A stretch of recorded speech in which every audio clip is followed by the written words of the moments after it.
Hi, it's Paul Coker here from onebloodydrop.com and welcome to the 5-Minute Fix series, a series of short videos about how to manage type 1 diabetes and exercise. And today we're talking about safety tips. Okay, so safety tips may be boring and we may want to yawn, but they're essential for your safety. And I'd appreciate just a few moments of your time. Before we begin, I need to tell you that I'm not giving you any medical advice at all. I'm not a doctor or a nurse. I'm just a person living with type 1 diabetes.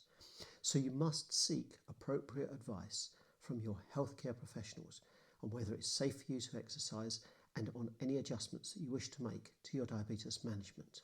The suggestions on onebloodydrop.com are all based upon evidence in the literature and personal experience of myself and the other athletes that we have interviewed. To begin with, I'd like to talk about equipment that we need for exercise to keep us safe. And I'm going to start with the equipment that everybody needs, whether they've got diabetes or not. So we need carbohydrates for fuel.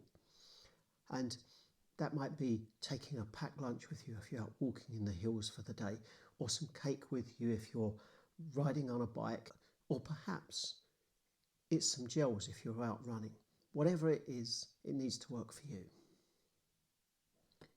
It's a really great idea to carry your mobile phone with you, especially if you're exercising alone.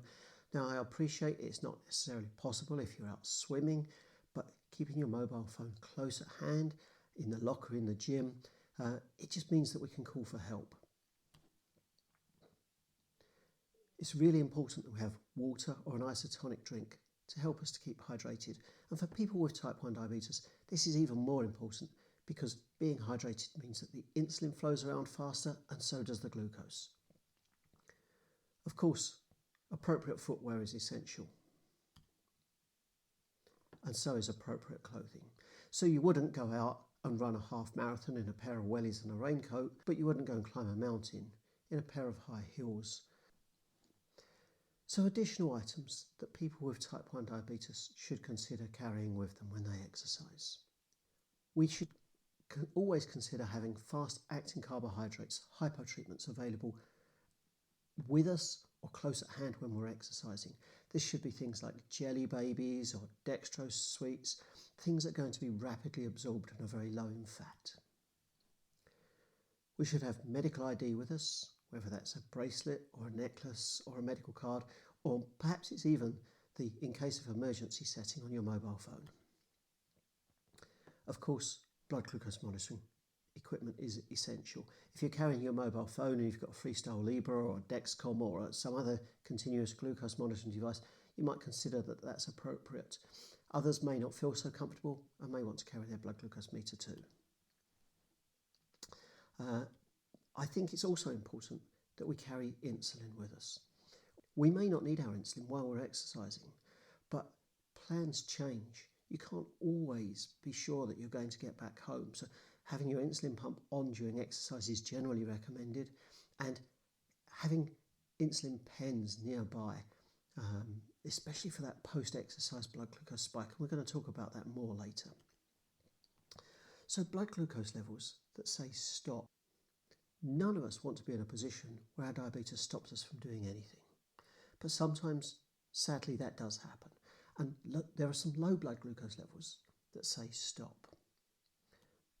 If you've had a low blood glucose level in the last 24 hours, then you're at greater risk of another blood glucose level in the next 24 hours. And if you've had a severe low blood glucose level, then the evidence suggests that we shouldn't exercise. And in this case, a severe low blood glucose level means I needed help to treat it, or my blood glucose level was less than 2.9 millimoles per litre. My rough calculation says that's about 52 milligrams per decilitre. Of course, if we're at the point of doing exercise and we've got a low blood glucose level, that's also an indication that perhaps we shouldn't exercise. If the blood glucose level is below 3.5, then we should take additional carbohydrates on board and wait for 45 minutes, of course checking every 15 minutes. And if it's below 4, then we should be taking additional carbohydrates, checking every 15 minutes. And when it's safe for us to exercise, then of course we can exercise.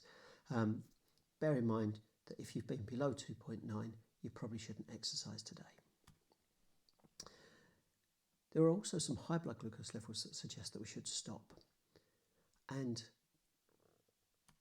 the evidence tells us that if we've got a high blood glucose level of 14.9 or higher, that's 270 milligrams per decilitre, that we should be checking for ketone levels. And the numbers I'm giving here are about blood ketones. So if your ketones are less than 1.6 millimoles per litre, then we have two routes. If you have eaten less than 2 hours ago, then the evidence suggests that you should monitor your blood glucose levels and your ketone levels, and that you can do low to moderate intensity of exercise. However, if it's more than 2 hours since you've eaten, then you don't have enough insulin on board. And 1/3 of your normal correction dose is thought to be appropriate. It's suggested that you can do low to moderate intensity of exercise. Now, the reason that we talk about low to moderate intensity of exercise here is that high intensity exercise is likely to push your blood glucose levels up and will make your ketones even higher.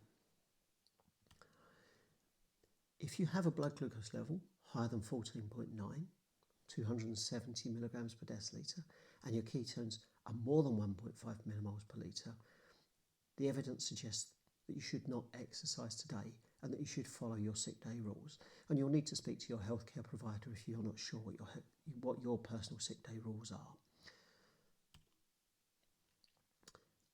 Thank you for listening. I can't wait to see you on the next video when we're going to be talking about the barriers to exercise that people with type 1 diabetes face and how to overcome them.